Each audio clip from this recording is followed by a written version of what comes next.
We love local, and locally unions play a big part in Northwest Ohio, and there is a trend encouraging kids to maybe forego college and go into the trades. Rob Monak joins us from the Ironworkers Local 55 here in Toledo. Good morning. Thank you so much for joining us today. Yeah, good morning, Amanda. Thanks for having us. We're very grateful to be on here. Absolutely. So tell me a little bit about your organization. You've been around for quite some time. Yeah, so this is our 118th year.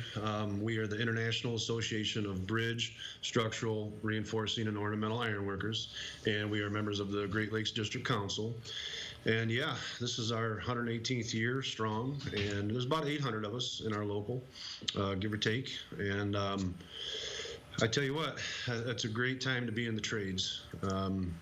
You know, our expanded footprint's not just Toledo, Ohio. It's obviously Southeast Michigan. Sure. And Northwest Ohio. So we cover Lenawee, Monroe County into Michigan, and then the 13 counties here in Northwest Ohio. Nice.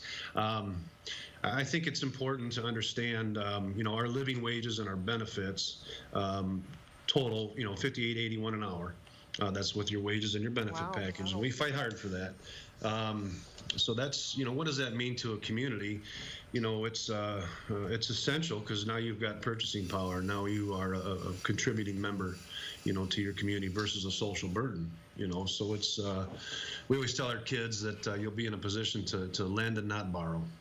You know, when we talk about kids in high school and them trying to figure out what it is that they want to do career-wise, I know when I was growing up, it was very much like, go to a four-year college, go to the university, you know, get that education. And of course, you can still get an education, but you can also learn a trade and talk about those skills and what they could just mean in your everyday life. Yeah, I mean, again, I went to the University of Findlay to be a teacher. I never ended up teaching a day in my life. But those skill sets are transferable. I mean, you'll learn, first you got to learn the trade. And we teach those kids that from day one. You don't have to know nothing off the rip. We'll teach it to you. But those skill sets are transferable. And as we go forward, I think it's important we mention, you know, our members, but we also mention our signatory contractors. And I'd like to give a quick shout out if I can. May I? Sure, go ahead. So we've got a swath of local contractors as well as our nationals, but, you know, we've got Gem Industrial, Foundation Steel, Gertzweiler, Black Swamp, Flat Rock Bridge Group, HMR, Kokosing, everybody sees Kokosing everywhere, Capital City Crane, Dunbar. You know, we're accountable to all those signatory contractors to execute and perform these jobs. So we're very grateful that we've got a good labor management balance. And they expect their talent. You know, that's, you know, $58.81 an hour. They expect quality craftsmen and craftswomen. You know, like I said, 118 years puts that together. You kind of know what you're doing at this point. And you know, we hear, you know, coming out of Washington, the Senate just passed an infrastructure bill yesterday, House working on it next. There's going to be work to do.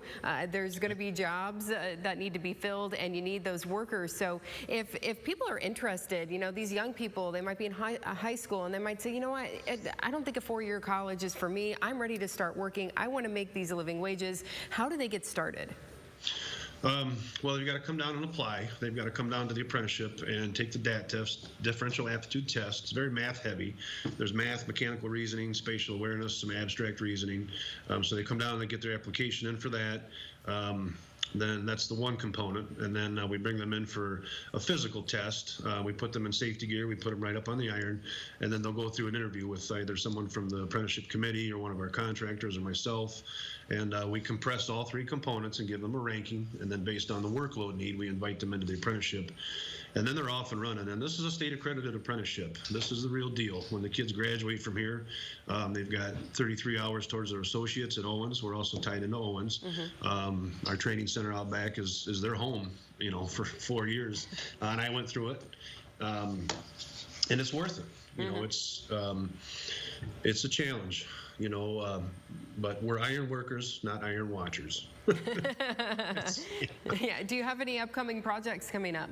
Oh, yeah. I mean, just a quick shout out to the past. I mean, we're finishing up North Star Steel out in Delta. Obviously, everybody saw Cleveland Cliffs, which is a big deal. They just announced Peloton. Right, yeah. So Peloton's happening. Gem Industrial's got Peloton. First Solar's doing another 1.8 million square foot expansion. And then all the commercial work, you know, Gertzweiler Foundation, Black Swamp, all those guys are out doing the commercial work as well. And it's school building season, so we'll be coming up to the local schools, and we're busy. Busy. We're very busy. You're man. keeping our communities going, right? Oh yeah. Very and, good. The past 4 or 5 years, it's just been an upward trajectory. So A bright future for these young folks. Pardon? A bright future for these young folks. Oh yeah. And I think people should understand that, you can go through an apprenticeship. You can also get organized. You've got to have a minimum set of requirements to get organized. 5 years documented proof doing our work. You can join the organization. We organized before we had an apprenticeship. So we chartered in 1903, and we started the apprenticeship right around the early 50s. So there are ways to get in. Okay. All right. Well, those kids, they're thinking about it. They're going to give you a call. Yeah. Rob, thank you so much for joining us this morning. Yeah, we appreciate thank you. We're grateful, and thank you for WTOL taking an interest and taking the time to do this program this morning. So absolutely. You take care. Thanks for joining us. Yeah. Hey, I want to say one last thing. Sure. I want you to remember these words, that excitement is building and Toledo is back. All right. Toledo's back. I hope everybody at home wrote that down. They're listening. That's right. Rob, good to see you. Thanks for joining us. Yeah, take care.